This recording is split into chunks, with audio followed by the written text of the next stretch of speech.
Cuán firme cimiento se ha dado a la fe. A través de la Biblia, un análisis de la Biblia libro por libro que le ayudará a crecer espiritualmente. Estos estudios fueron diseñados por el Dr. J. Vernon McGee. Acompáñenos en este fascinante recorrido a través de la Biblia. La palabra de Dios.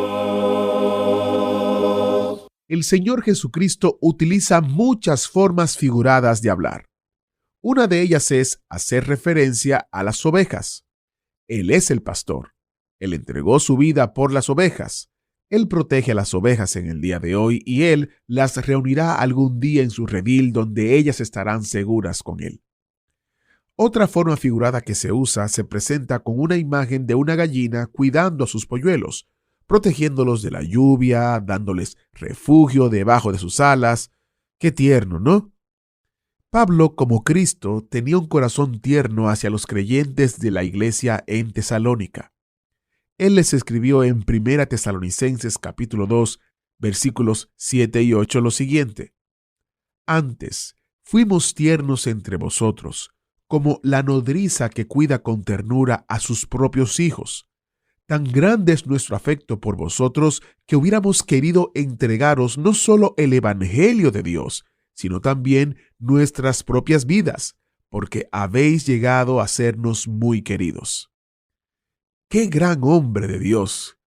Él estaba dispuesto a entregar su propia vida por los creyentes de Tesalónica. Iniciamos este tiempo en oración. Padre eterno, qué bueno es que podemos ver en tu palabra cómo tú formas el carácter de los hombres para que se parezcan cada vez más a ti. Te pedimos que obres en todos nosotros también, para que nuestro carácter sea transformado de manera que amemos como tú, cuidemos como tú y sirvamos como tú. Te lo pedimos, Señor, en el nombre de Jesús. Amén. Ahora busque su Biblia o encienda su Biblia en 1 Tesalonicenses capítulo 2, verso 7. Iniciamos nuestro recorrido bíblico de hoy con las enseñanzas del Dr. McGee, en la voz de nuestro maestro Samuel Montoya. Amigo oyente, en el día de hoy estamos observando al apóstol Pablo, quien está contándoles a los creyentes de Tesalónica cómo llegó él a ese lugar y vivió entre ellos. Y creemos que este es el mejor sermón que él haya predicado. En nuestro último programa estábamos observando la vida del apóstol Pablo, el lado maternal, por así decirlo, de su ministerio. Él les dijo en el capítulo 2, versículo 7 de esta primera epístola a los tesalonicenses: Antes fuimos tiernos entre vosotros, como la nodriza que cuida con ternura a sus propios hijos. Ahora, esa palabra nodriza quiere decir una madre que está amamantando a sus hijos. Dijimos que era como un ave que cuida a sus polluelos. Destacamos también el hecho de que el Señor Jesucristo mismo dijo de Jerusalén: ¿Cuántas veces quise juntar a tus hijos como la gallina a sus polluelos debajo de sus alas? Y eso es lo que el Señor quiere hacer por todos nosotros, los que pertenecemos a Él. El Señor Jesucristo utiliza muchas formas figuradas de hablar. Una de ellas es cuando habla acerca de las ovejas. Él es el pastor. Él entregó su vida por las ovejas. Él protege a las ovejas hoy y Él las reunirá algún día en su redil, donde ellas estarán seguras con Él. La otra forma figurada es esta idea que se presenta de una gallina con sus polluelos. Si usted ha tenido la oportunidad de visitar alguna casa de campo, ha podido ver allí alguna gallina clueca empollando sus huevos, y después de cierto tiempo salen del cascarón los polluelos. Y uno puede ver a esa gallina andando de un lugar a otro, cloqueando. Y esta gallina y sus pollitos pueden andar por muchas partes. Y si de pronto comienza a llover, la gallina trata de guiar a sus pollitos a un lugar seguro donde no se mojen. Pero si no tiene oportunidad de llegar a un lugar donde pueda cobijarse, se detiene en alguna parte y comienza a llamar a sus pollitos para que éstos se refugien debajo de sus alas. Y por más que llueva, y aun cuando la gallina se esté mojando, los pollitos no se mojan. ¿Y cuántas veces el Señor Jesucristo dijo: si vosotros hubierais venido a mí, os hubiera refugiado debajo de mis alas? El Señor puede protegernos de todas las cosas que nos atacan, aun de las mismas tentaciones. Él nos puede proteger de esto. Este es un cuadro maravilloso. Y Pablo está diciendo aquí, yo soy esa clase de predicador. Y esa es la clase de predicadores que hacen falta hoy. Quizá esta gente no sea muy elocuente o pueda presentar grandes sermones. Sin embargo, ellos son los pastores que pueden ayudar a aquellos que lo necesitan. Es mejor encontrar una de estas personas que tratar de escribir una carta a un programa radial, aun cuando se pueda recibir la respuesta por medio de una carta. Hay predicadores que creen en la palabra de Dios y que la predican y que pueden ayudar a los creyentes cuando éstos están en dificultades. Hay muchos predicadores que con el pasar de los años adquieren cierta experiencia y entonces pueden aconsejar no solo a aquellas personas de su misma edad, sino también a los jóvenes, con los cuales pueden tener una conversación abierta y sincera. Estos predicadores pueden ayudarle a usted, amigo oyente, porque son personas como el apóstol Pablo, que tienen un lado, digamos, materno en su ministerio. Y hay algunos que enfatizan este tipo de ministerio que tienen y son muy buenos para aconsejar a la gente. También tenemos el lado paterno del ministerio, y eso lo encontramos en el versículo 10. Pero vamos a continuar en esta sección considerando lo que nos dice ahora Pablo aquí en el versículo 8. Tan grande es nuestro afecto por vosotros, que hubiéramos querido entregaros no solo el Evangelio de Dios, sino también nuestras propias vidas, porque habéis llegado a sernos muy queridos. El apóstol Pablo tenía un amor genuino por los creyentes, y él estaba dispuesto a entregar su propia vida por los creyentes de Tesalónica. Podemos apreciar que él tenía con ellos una relación maravillosa. El apóstol Pablo fue un gran hombre de Dios. Usted puede notar ahora que en el versículo 9 aún se está tomando este tema de el lado materno del ministerio. Y luego vamos a considerar el lado paterno dentro de algunos instantes. Y dice Pablo en la primera parte de este versículo 9, porque os acordáis, hermanos, de nuestro trabajo y fatiga. Y aquí tenemos una referencia directa a la madre, ya que ella es la que trabaja en esta forma. Y luego Pablo continúa diciendo en la segunda parte del versículo 9, cómo trabajando de noche y de día, para no ser gravosos a ninguno de vosotros, os predicamos el Evangelio de Dios. Él está trabajando de día y de noche. Así es como trabaja una madre. El hombre puede trabajar de sol a sol, pero el trabajo de la madre nunca se acaba. La madre no es una clase de enfermera o nodriza que trabaja solo ciertas horas y que recibe su pago por eso. Pablo está diciendo aquí que él no era esa clase de persona. Él no pertenecía a algún sindicato. A veces nos preguntamos, ¿por qué con todo este asunto de la liberación de la mujer, por qué no se organizan ellas y forman algún sindicato para las madres? Recomendamos eso. Quizás las madres lograrían que el sindicato apoyara que ellas trabajaran nada más que 8 horas diarias y luego que los niños fueran cuidados por el padre por otras 8 horas y las horas restantes las criaturas podrían estar al cuidado de los vecinos, por ejemplo. Quizá puedan lograr algo como eso, pero amigo oyente, no creemos en realidad que las madres gusten de hacer eso porque ellas obran de una manera un poco diferente. En cierta ocasión había 2 muchachas que trabajaban juntas. Una de ellas tuvo que dejar el trabajo y no pudo ver a su amiga por mucho tiempo. 2 o 3 años más tarde se encontraron en una de las calles de la ciudad. La que continuó trabajando en la fábrica le preguntó a la otra, ¿qué andas haciendo ahora? ¿Todavía estás trabajando? A lo cual la otra le contestó, no, ya no estoy trabajando más, ahora estoy casada. Luego esta muchacha preguntó a su amiga, ¿y tú todavía estás trabajando? A lo cual la otra le contestó, sí, yo todavía estoy trabajando en la fábrica. Y continuó diciéndole, ¿así que estás casada? Cuéntame acerca de tu marido. Y la amiga le dijo, no solo tengo un marido, sino que también tengo un bebé. Y le contó lo maravilloso que era su vida ahora. Cómo se había encontrado con este joven de quien se había enamorado y casado luego, y cómo ella se levantaba temprano para preparar el desayuno para su esposo, y cómo él la amaba en gran manera. La alegría que ella sentía cuando su esposo regresaba del trabajo, la abrazaba, la besaba, y que luego cenaban juntos, y que más adelante, con el correr del tiempo, tuvieron un hijito. Bien, cuando llegó el bebé, Ella le contaba a su amiga que tenía que levantarse a las 3 de la mañana para darle de comer, y entonces su amiga le dijo, bueno, recuerdo que cuando tú trabajabas en la fábrica conmigo, acostumbrabas a mirar mucho el reloj, y cuando llegaban las 5 de la tarde, salías del trabajo muy rápidamente. A lo cual la otra amiga contestó, sí, pero ahora no tengo necesidad de mirar el reloj porque ahora trabajo muchas más horas.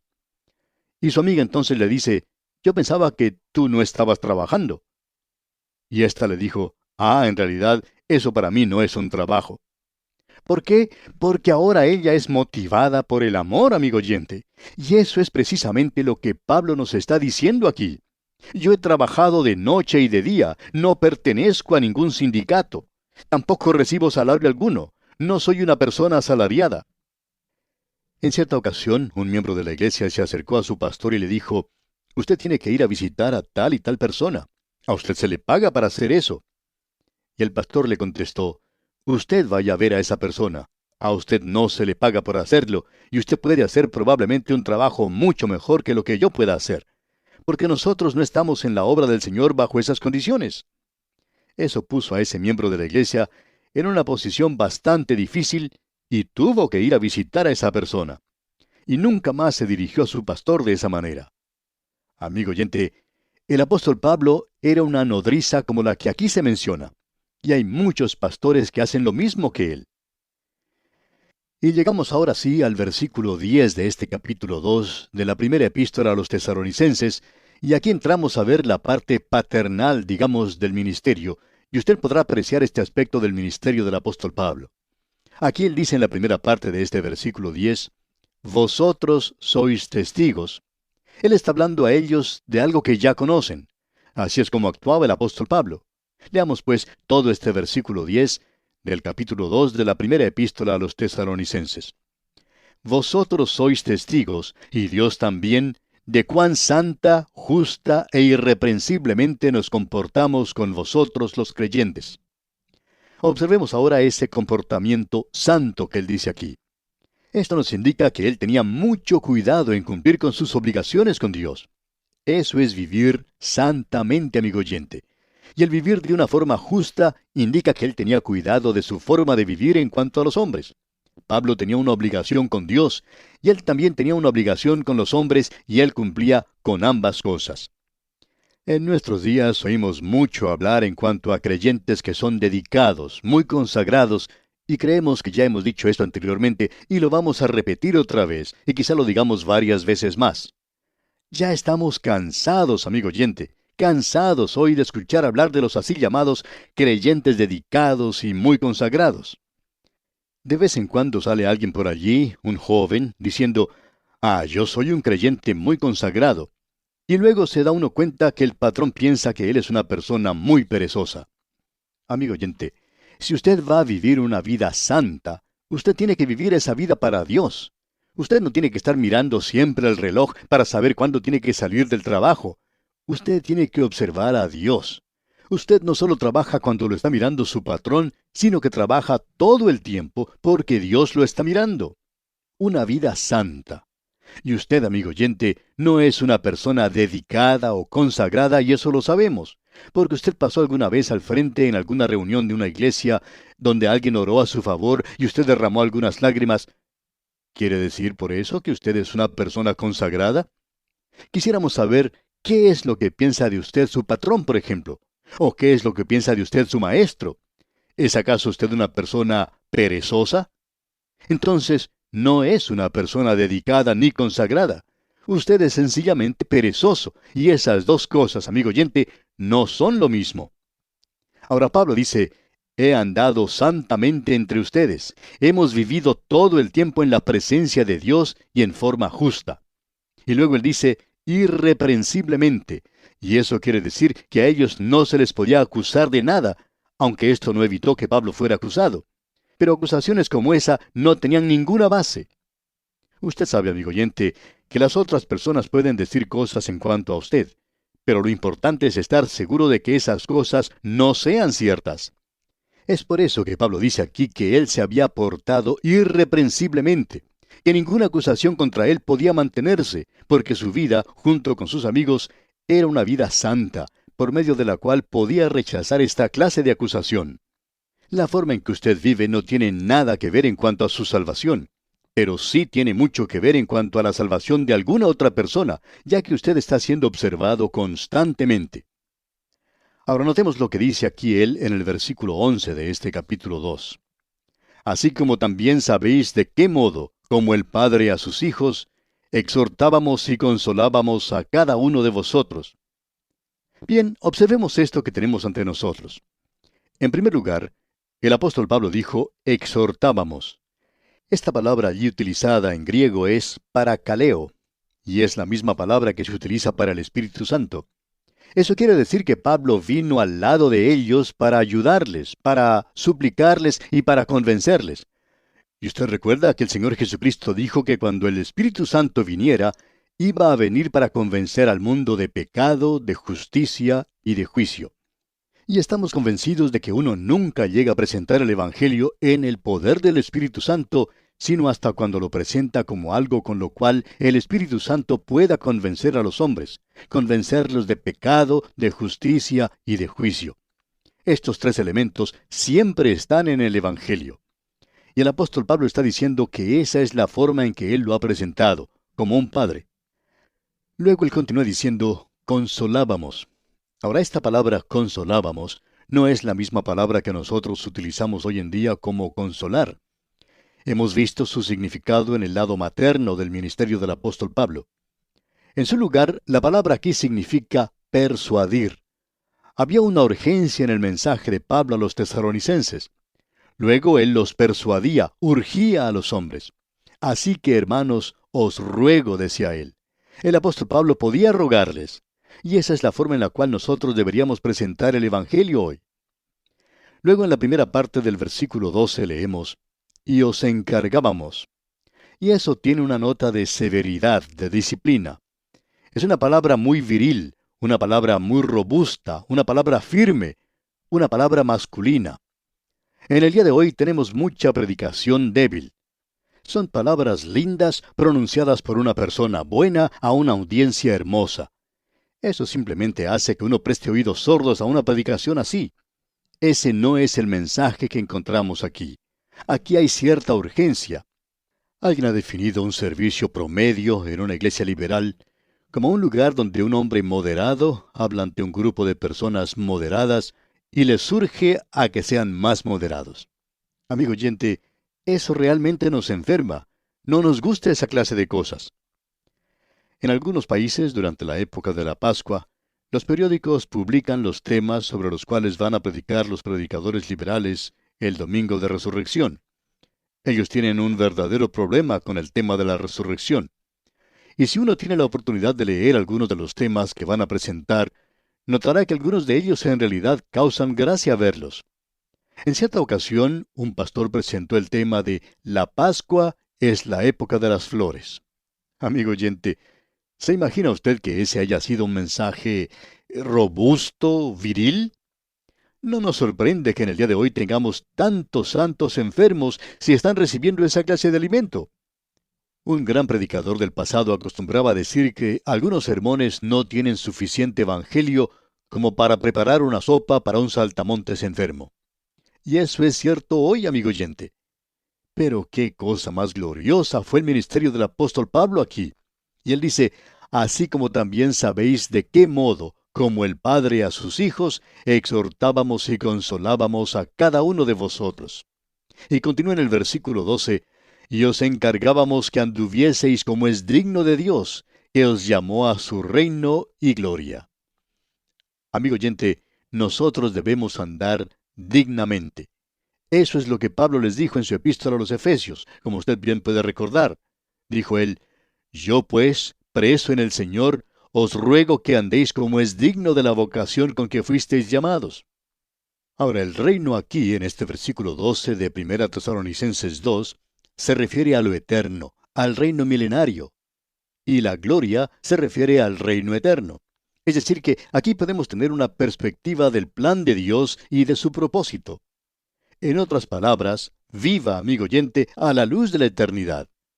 Y Pablo continúa hablando y en el versículo 13 del capítulo 2 de la primera epístola a los tesalonicenses dice, Por lo cual también nosotros, sin cesar, damos gracias a Dios de que cuando recibisteis la palabra de Dios que oísteis de nosotros, la recibisteis no como palabra de hombres, sino según es en verdad la palabra de Dios, la cual actúa en vosotros los creyentes. Aquí tenemos el otro lado de lo que hablábamos el otro día. Pablo había dicho al principio, pues nuestro evangelio no llegó a vosotros en palabra solamente, sino también en el poder, en el Espíritu Santo. Esa es la forma en la cual el evangelio debe ser presentado hoy. Escuchamos a muchas personas que critican a los predicadores. Amigo oyente, si ese hombre está presentando el evangelio, no solo debe ser presentado con poder, sino que debe ser recibido como la palabra de Dios. Amigo oyente, permítanos hacerle una pregunta. ¿Cómo recibe usted la palabra de Dios? ¿La recibe como la palabra de Dios? ¿O es necesario que se le ericen los pelos para saberlo? Eso es lo que ocurre con muchas personas en las iglesias hoy. Dicen, me pregunto, ¿qué es lo que dirá el predicador de mí el día de hoy? Tienen esa clase de actitud. En cierta ocasión, dos hombres que tenían problemas mentales, podríamos decir, le hicieron esta pregunta al predicador. ¿Estaba usted pensando en nosotros cuando dijo tal y tal cosa? Y el predicador ni siquiera sabía que ellos estaban allí. Ellos verdaderamente dieron un agregado sentido a su importancia que no estaba justificado. El predicador opinó más tarde que ellos estaban equivocados si pensaban que él iba a perder tiempo tratando de dirigir su mensaje a personas así. Pero lo importante de notar aquí es que ellos no recibieron la palabra de Dios como si fuera la palabra de Dios. Entonces, no es solo que debe ser predicada como la palabra de Dios, sino que también debe ser recibida como tal. Y amigo oyente, si usted la recibe de esa misma manera, así es como va a obrar en usted. Esa es la razón por la cual hay tantos creyentes que son fríos hoy. Son tan fríos como la cola de un pescado. Van a las iglesias y para ellos no significa nada. Y si no significa nada para usted, amigo oyente, entonces está perdiendo su tiempo. ¿Recibe usted la palabra de Dios? ¿La está recibiendo como la palabra de Dios? Si hace eso, amigo oyente, entonces hay una bendición allí para usted. Es decir, si ha sido presentada en el poder del Espíritu Santo. Amigo oyente, esperamos que sea posible unirnos en esto. Esperamos que nosotros podamos presentar la palabra de Dios en el poder del Espíritu Santo, y esperamos que usted la pueda recibir de la misma manera. Si eso sucede, entonces realmente se realizará algo en nosotros. Usted puede estar seguro de eso. Y aquí, amigo oyente, vamos a detenernos por hoy. Dios mediante, en nuestro próximo programa, continuaremos y terminaremos nuestro estudio de este capítulo 2 de la primera epístola del apóstol San Pablo a los tesalonicenses. Este capítulo 2 es en realidad un capítulo muy destacado, porque aquí tenemos que la venida de Cristo es una esperanza que obra, o sea que actúa en el lugar donde nosotros vivimos. Es nuestra oración que el Señor derrame sobre usted sus más ricas bendiciones. Agradecemos que nos acompañara en el estudio de hoy. Le invitamos a que visite nuestro sitio en internet a través de la biblia.org. Ahí puede suscribirse para recibir las notas y bosquejos de lo que estamos estudiando y noticias del ministerio. También encontrará la variedad de libros y materiales gratuitos que tenemos para usted. El sitio es a través de la biblia.org. Todo lo que hacemos es posible gracias al Señor y a personas como usted que se unen a nosotros en la obra de llevar la palabra entera al mundo entero. A través de la Biblia es una producción de Radio Transmundial.